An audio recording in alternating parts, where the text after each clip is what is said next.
Good morning. Good morning, everyone. God bless you. This is Pastor Victoria with the Ark International Ministries out of Atlanta. And I pray that you are well this morning. I wanted to come live for just a few minutes. Wanted to just share some things that are on my heart, some things that I'm seeing uh, in these interesting times that we are living in. I certainly don't have all of the answers. And no one person does. I think that's one of the kind of interesting things about this time that we live in.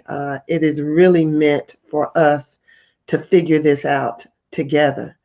In fact, unity, a lack of unity, is one of the challenges that we have as a world right now. So I hope that you'll share this broadcast with those that you feel would benefit from it. And I thank you all just for joining me for a few minutes this morning. So I'm just going to share about 4 points, 4 things that I see, uh, 4 ways I believe that we, even as individuals, but especially as leadership, 4 ways that we can affect change in what we're seeing right now. The first is that there's such a need for restoration for everyone at the heart level.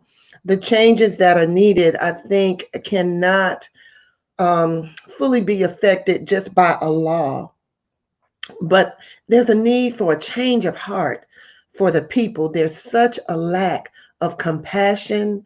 There's a lack of honor and respect, general, one for another, and just a lack of kindness in our world. So I believe that's the heart change that needs to occur. And again, I don't think a law can cause that. That is through the influence of Jesus Christ on the life of another person. And guess who he has left in this earth realm to be that influence for him? It's us. The second thing that I see is that there is just generally a lack of accountability one to another. Accountability is, I like to say, it's a report giving behavior. And it answers these 3 questions. It says, what am I going to do? When am I going to do it? And how will I know when it's done? And so, as we think about the things that are going on with our police departments, even answers that we're looking for as it relates to the spread of COVID-19, that's really what we as individuals want to know. What's being done about it? When are you going to do what needs to be done? And how will I know when that thing is done? As we look at the police department, we're saying this injustice has occurred. So now, what are you going to do about it? When are you going to do it? And how exactly will I know when it's done? That is what accountability is. And there's such a lack of accountability in our nation and in our world, just across the gamut nowadays. So there's work that needs to be done in that area. And listen, that's one of those areas that we also need to practice in our own lives daily. If you've not ever had anyone in your life that holds you accountable, then you won't do that for others as well. So this is a learned behavior. I don't know that it comes naturally, but it's a learned behavior and one that we need to begin to practice right at home with our own family, with our own children, with our own relationships, even our friendships, in our own marriages. We need to practice accountability. When I talk about accountability, we must all be accountable to God. We must be accountable to ourselves. We must ask ourselves some difficult questions. We must be accountable one to another. So, accountability is something that I see that's missing. Thirdly, we need to let our voice be heard in many ways, one of which is through our vote.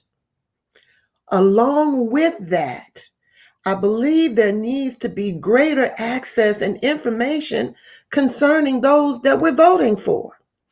Often we go out to the polls and we vote a party.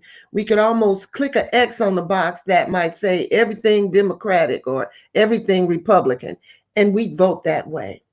But if accountability is lacking, that's not something that starts necessarily with the party as a whole, but it starts with the individual. So we need to understand and know more about those that are running for office.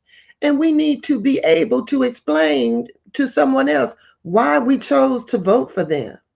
So I would love to see more access to information about those that are running for office, and that access being granted, especially to those that we might consider the least of these. Um, and I don't know, I really don't know the answer to that. I don't know, for example, all of the websites or all of the forums that people need to begin paying attention to. But I can tell you this: you can vote, vote, and vote all day long, but it's about more than just checking off a box. We better start knowing who we're voting for and why, and looking for signs that they have displayed a path and a history of accountable behavior that you can count on, regardless of what direction or what party you are voting for.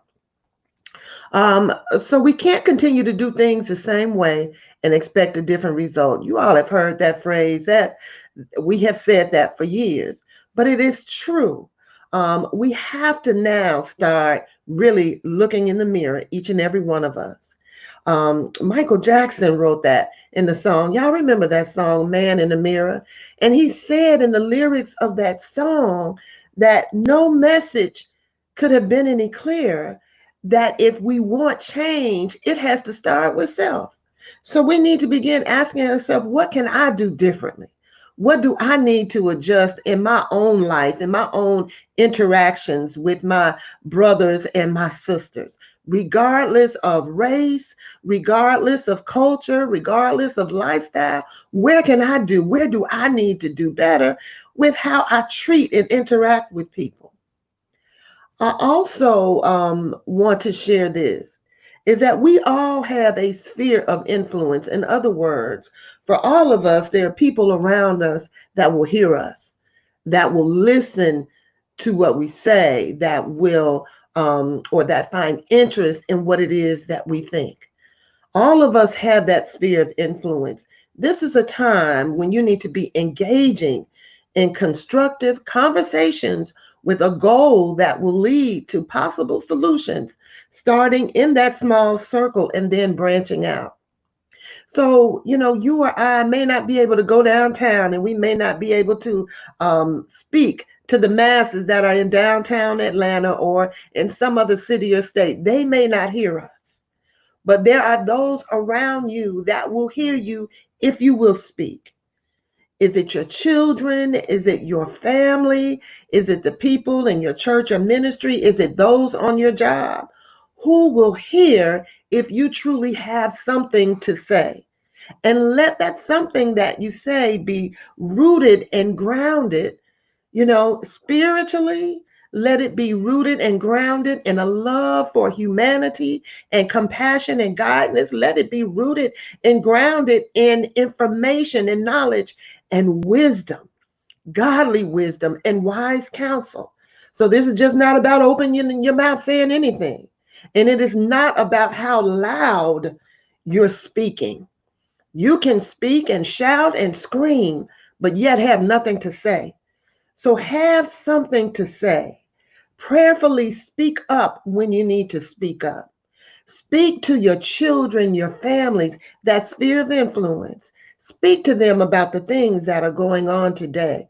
You would be surprised what solutions might come out of that.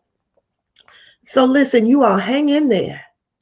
Change is going to come, and it often comes on the heels of chaos. So don't let the chaos right now make you fearful.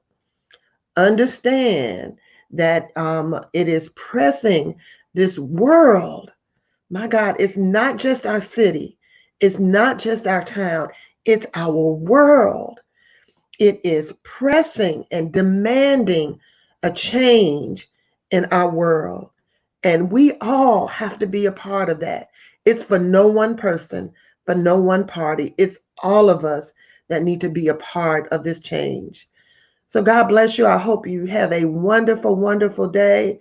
I am headed to get some work done, like I know many of you all are. This again is Pastor Victoria with the Ark. I'm out of Atlanta, Georgia. And be safe today. Be kind to someone today. Amen. God bless you.